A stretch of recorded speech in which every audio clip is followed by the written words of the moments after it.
Okay, Assalamualaikum. So, hari ini kita nak masuk tajuk seterusnya dalam chapter nutrition, iaitu 3.3 Human Digestive System. Okay, ataupun kita kalau dalam bahasa Melayu, sistem pencernaan manusia.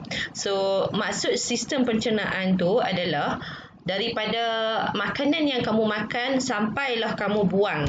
So, kita nak tengok apa sebenarnya proses yang terjadi di dalam kita punya sistem pencernaan. Okay. So, kalau kita tengok dekat sini. Okay, how is food digested? Macam mana makanan dicernakan? Okay, so kita tengok dulu apa yang dimaksudkan dengan digestion. Ni digestion. Okay, apa yang dimaksudkan dengan digestion? Okay, first kita tengok dia punya definition, penerangan dia. Okay, kalau orang tanya apa yang dimaksudkan dengan digestion, okay, kena sebut ada perkataan proses.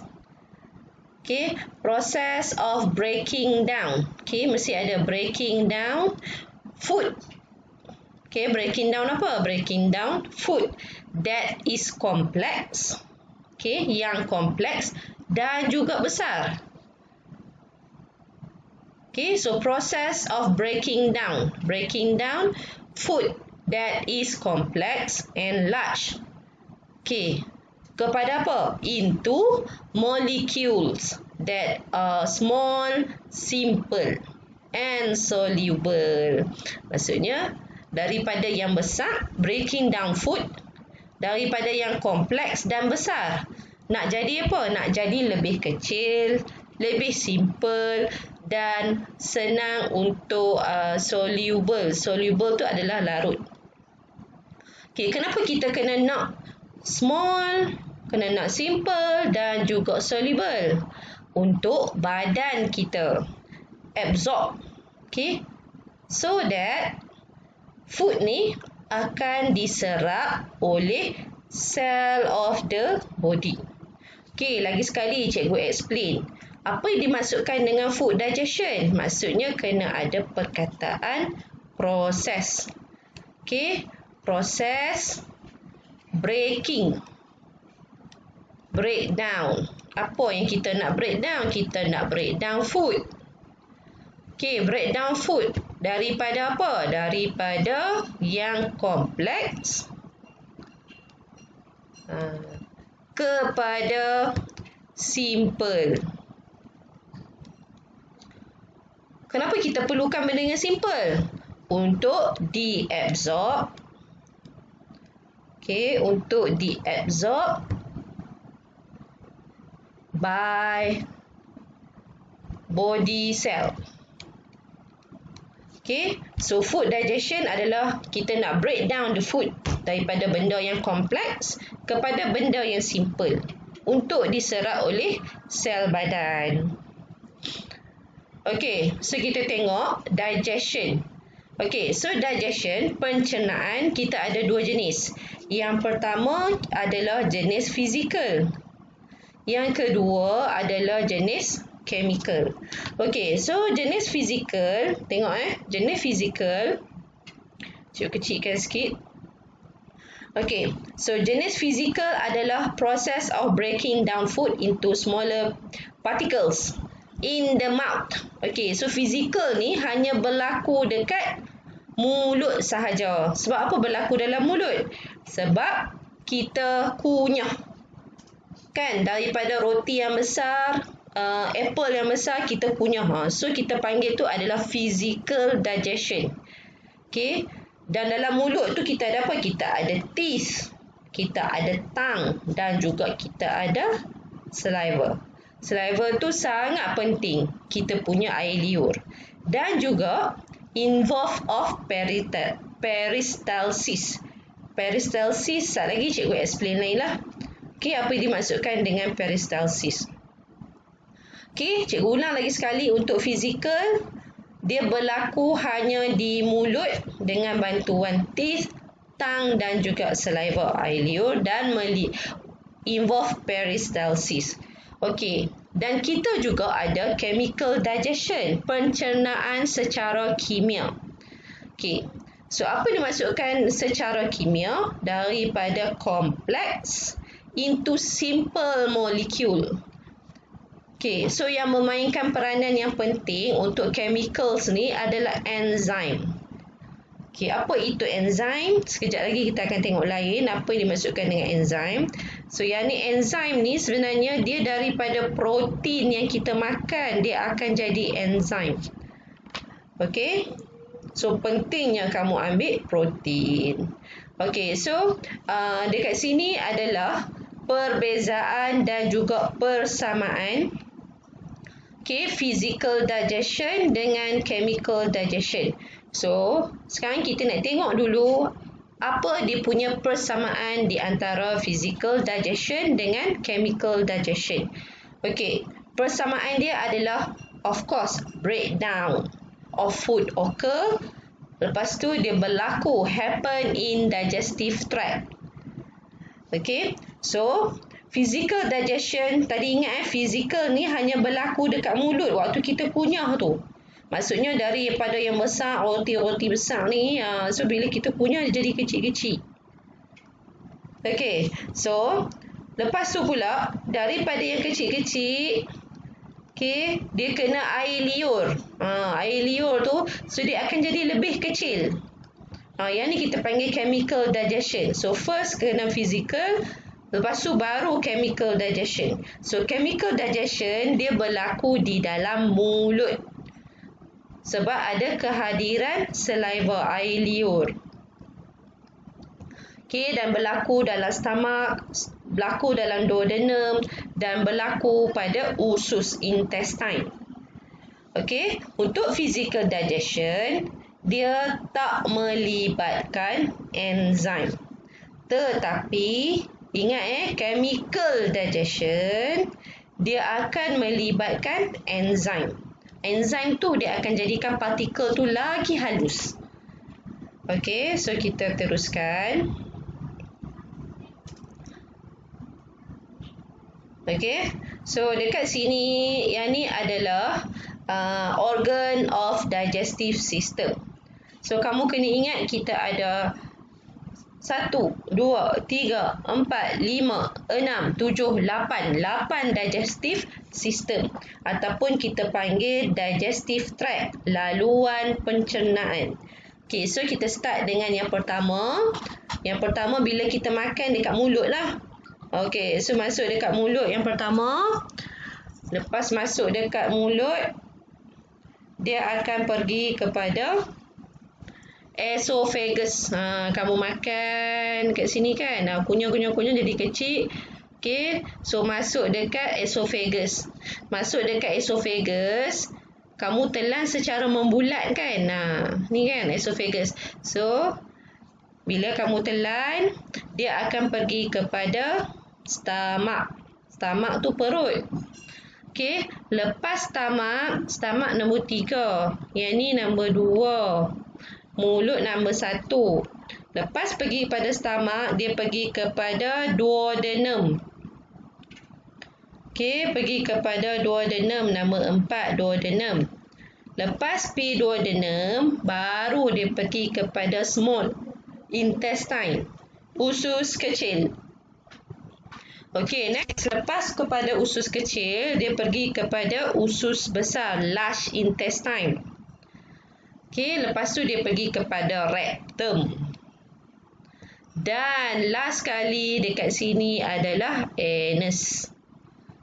Okey, so ingat digestive tract kita ada 8. So kamu kena ingatlah, mula-mula kita ada mouth, kita ada esophagus, kita ada stomach, kita ada duodenum, small intestine, large intestine, rectum, anus. So kita ada 8.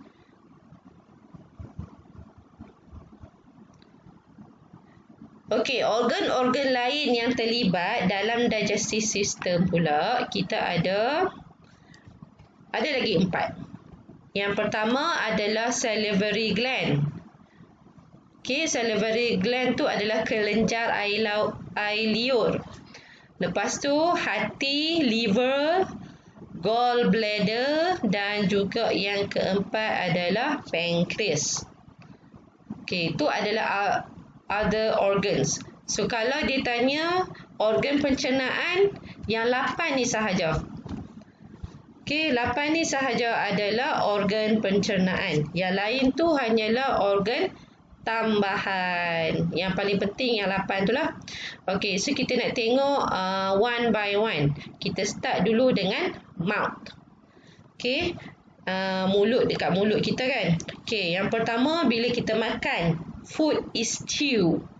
Okey, kunyah. Kita kunyah guna apa? Kita kunyah guna gigi. Okay, particles of food are softened by saliva. Maksudnya bila kita makan roti ke, okay, kena ada air liur untuk lembutkan. Dalam air liur, kita ada warna merah ni kita sebut sebagai amylase. Enzim amylase ataupun salivary amylase. Benda apa tu cikgu? Okay, so kita tengok so dekat sini dah start dah chemical digestion bila melibatkan enzim. Ingat chemical digestion. Chemical digestion dia melibatkan enzim. Dia melibatkan enzim. Okey, so yang pertama bila kita makan starch. Starch ni ataupun karbo lah, karbohidrat. Okey, so karbohidrat bila dia kena enzim amylase yang ada dalam air liur. Benda ni ada dalam saliva. Dalam air liur kita ada enzim amylase. Okey, so enzim amylase ni dia akan tukarkan starch ataupun karbo kepada nama baru dia adalah maltose. Okey, cikgu ulang lagi sekali. Dekat mouth kita ada dua tau. Kita ada dua proses digestion. Yang pertama kita ada physical. Yang kedua kita ada chemical digestion. Okey, physical digestion dekat gigi lah, chew by the teeth. Yang kedua kita ada chemical digestion. So chemical digestion ni dia ada dalam enzim. So enzim yang ada dalam air liur ni adalah kita panggil enzim amylase. Okey, apa function enzim ni? Enzim ni dia tukarkan karbo. Okey, dia tukarkan karbohidrat ni ataupun kita panggil starch.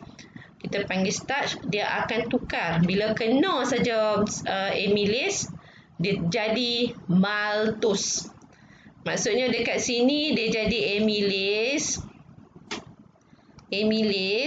Kena air liur dah. Dekat sini dia nak telan tu dia dah nama maltose. Tu maksud dia. Okey, disebabkan oleh saliva. Saliva ni air liur. Dalam air liur ni ada enzim nama amylase. Mula-mula starch kan. Starch ni kena amylase terus jadi maltose. Okey, next seterusnya. Tadi mouth. Yang kedua adalah esophagus. So, esophagus kan bila kamu dah kunyah dan telan. Okey, lepas tu kamu akan telan masuk dalam kamu punya saluran ni. Saluran ni kita nama dia sebagai eso. Kamu kena berhati-hati dengan dia punya ejaan. So, esophagus. Okey, makanan yang kamu telan tu, kamu telan. Okey, bila kamu telan, kamu akan telan satu persatu. Kamu akan telan dalam bentuk bulatan. Okey, bentuk bulatan tu kita panggil dia adalah bolus. Bolus tu makanan yang telah ditelan dan masuk dalam esophagus, kita panggil bolus. Okey, so bila masuk dekat bolus, dia akan turun kan. So dekat sini, waktu proses dia turun, bolus ni turun dalam esophagus, kita namakan sebagai proses peristalsis. Okey, so macam mana proses tu berlaku?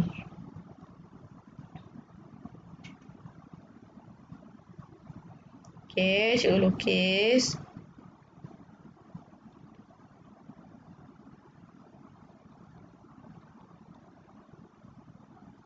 Ni saluran makan yang sama tau. Cikgu lukis je tak elok ni. Okey, maksudnya bila kamu telan, ni bolus ni. So, bila dia akan ada, dia akan turun kan? Dia akan turun. Okey, proses ni kita namakan sebagai proses peristalsis. Okey, cikgu ulang, dekat esophagus, dia tak ada enzim. Okey, dia tak ada physical digestion, dia tak ada chemical digestion. Okey, tapi dekat sini dia ada satu proses. Nama proses adalah peristalsis dan benda yang kamu telan dalam bentuk bulatan tu kita panggil adalah bolus. Okey, so next seterusnya kita pergi kepada stomach.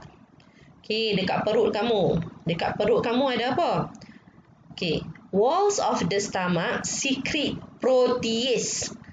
Okey, kalau kamu nampak ada ASE ni, yang ni adalah semua jenis enzim. Tadi amylase kan?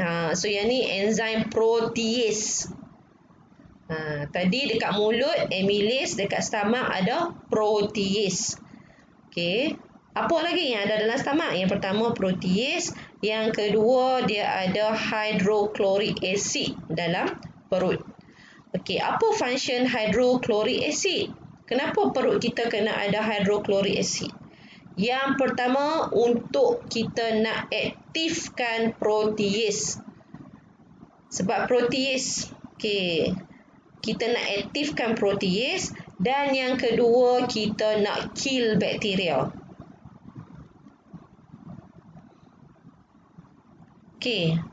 Protease apa yang dimaksudkan dengan protease? Protease ni adalah enzim. Apa function enzim ni?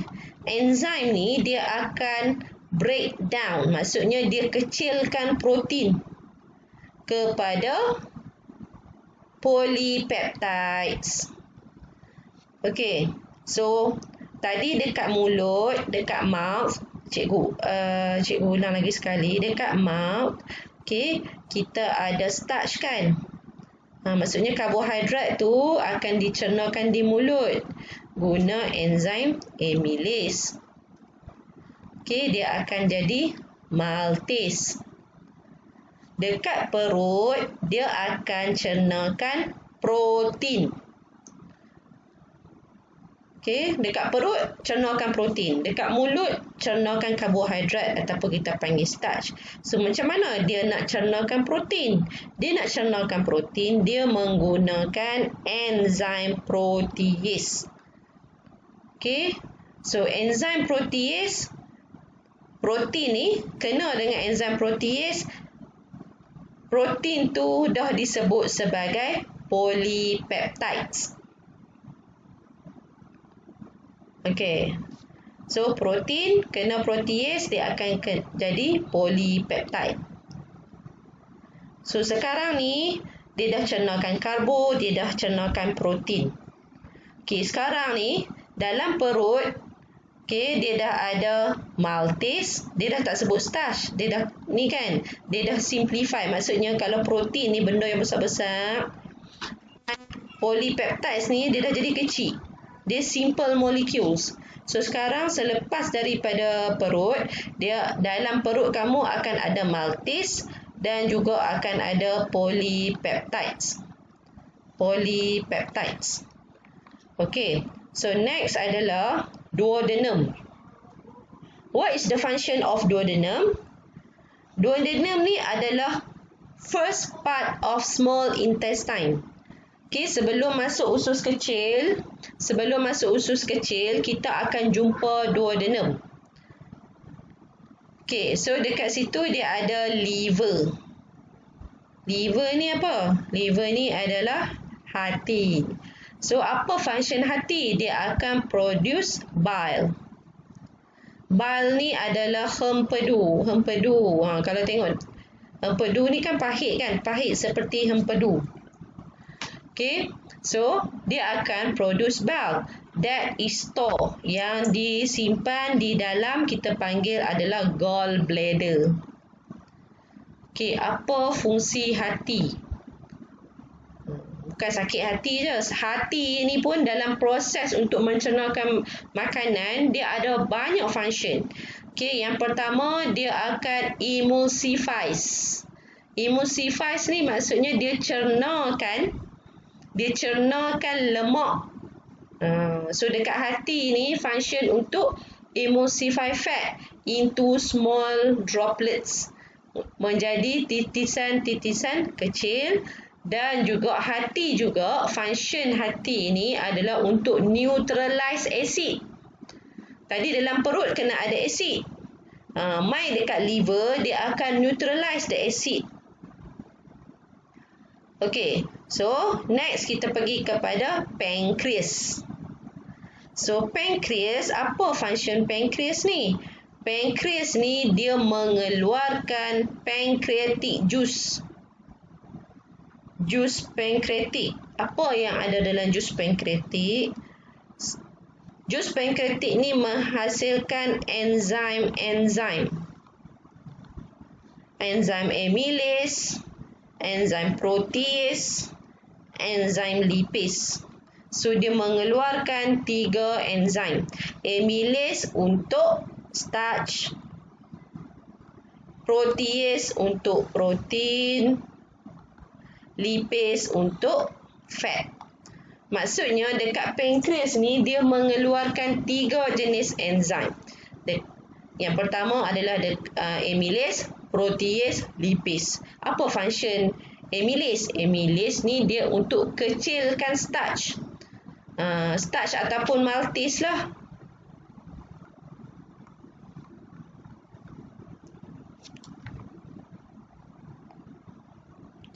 Cikgu confirm balik. Sorry, bukan maltase, maltose. Sorry. So, dia akan kecilkan maltose. Tadi dah masuk kan, maltose. Lepas tu protein ni dia dah jadi polypeptides. Okay, sekarang ni fat. Okay, so pancreatic juice. Kan, pancreatic juice tadi dia keluarkan 3 enzim. Ni ACE ni. Amylase, protease, lipase. So amylase ni dia kecilkan starch. Starch ni daripada karbo. Polypeptides tadi kan daripada protein. Protein, okay, pi dekat perut dia hanya cernahkan protein. So dia mai dekat pankreatik dah. Okay, so dia akan jadi polypeptides. Okay, lepas tu fat. Okay, so starch ni bila dia kena dengan enzim amylase, nama dia dah tukar. Dia dah jadi maltose. Maksudnya maltose ni benda yang lagi ringkas dan simple. Okay, kalau polypeptides, tadi dekat perut. Bila masuk dekat pancreas, okay, dia dah jadi dipeptides. Banyaknya nak kena ingat. Tak apa, pelan-pelan kita ingat. So, polypeptides kena protease, dia jadi dipeptides. Dipeptides. Okay, untuk fat, okay, bila kamu makan lemak, apa yang akan jadi pada lemak? Okay, enzim lipase ni, bila enzim amylase lipase ni, bila dia dapat fat, dia akan kecilkan menjadi fatty acids and glycerol. Okay, dah rasa macam jadi ahli sains dah sebut benda-benda ni kan. Tak apa. Senang je. Okay, lepas dekat pancreas, dia pergi kepada small intestine. Okay, dia akan pergi kepada small intestine. So, dekat small intestine pun dia banyak keluarkan enzim. Enzim dia ada 2. Dekat pancreas ada 3. Dekat small intestine ada 2. Nama dia maltase dengan protease. Okey, so tadi maltose kan? Maltose daripada mulut, daripada pancreas. So, yang ni maltase. Tadi enzim amylase. Sekarang enzim maltase. So, dia dekat small intestine, dia akan jadi glucose. So, kamu kena faham dekat karbohidrat yang kamu makan, nasi, kamu makan buah-buahan, sayur yang ada karbo, last kali dia akan jadi gula, glukos. Okay, so dipeptides pula, dipeptides kan, dia kena juga enzim protease, last kali dekat semua intestine dia dah jadi amino acids. Okay, kenapa kita nak glukos, kita nak amino acid, kita nak fatty acid and glycerol? Sebab dekat small intestine ni, yang panjang-panjang ni, dia hanya menyerap 3 benda ni sahaja. Benda yang diserap adalah glukos, benda yang diserap amino acid, dan fatty acid and glycerol. Dia akan serap 3 benda tu. Kamu makanlah benda apa pun, dia akan serap yang tu saja. Glukos, amino acid, fatty acid and glycerol. Okay, so bila dah kamu makan, dia dah serap nutrien kamu dekat small intestine. Okay, dia hanya serap nutrien. Benda yang dia, maksudnya yang dia tak boleh cerna, pi dekat mana? Dia akan pi dekat large intestine. Okay, so large intestine benda yang tak dicernakan. So, kita sebut sebagai undigested food. So, undigested food will enter the large intestine. Dia akan pergi kepada usus besar. Dia akan masuk dekat usus besar ni kan. So, apa lagi yang akan jadi dekat large intestine? Large intestine dia akan water reabsorb. Maksudnya, dekat large intestine dia akan reabsorb water. Dia akan serap air. Dekat semua intestine pun serap air. Tapi dekat large intestine pun dia akan reabsorb. Ni kena ingat betul-betul Dekat large intestine dia akan reabsorption of water ataupun water reabsorption. Sebab tu kadang-kadang kamu sembelit bukan kamu tak cukup sayur. Kamu tak cukup minum air. Bila kamu tak cukup minum air, kamu akan jadi sembelit. Okay, so kena minum air yang banyak dan juga makan fiber yang banyak. Okay, so dekat sini, the process of water reabsorption. Okay, sekarang ni kita nak pi dekat fetus. Fetus pula dah. Dia pi dekat rectum, pi dekat rectum. So, rectum ni adalah tempat, ni habis dah dekat large intestine dekat sini. So, dia pi dekat rectum. Rectum tu adalah food that is undigested, known as feces. Feces ni najis lah. Dia akan enter the rectum and store here.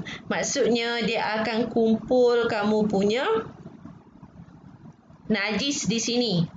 Rectum tu untuk store undigested food. Okay. So, bila kamu dah ni, kamu rasa macam dah nak buang najis.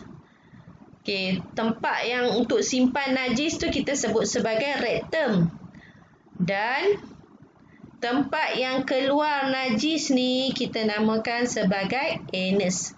So, feces, najis, are excreted from the body through the anus. Okay. So, senang sangat.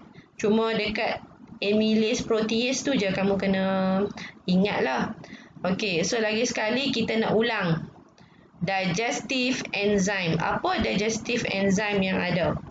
Okay. So, apa yang dimaksudkan dengan enzim? Enzim ni diperbuat daripada protein. Maksudnya kamu kena ada protein baru dia boleh menghasilkan enzim. Apa function enzim? Dia membantu quicken the food digestion. Dia membantu untuk pencernaan makanan.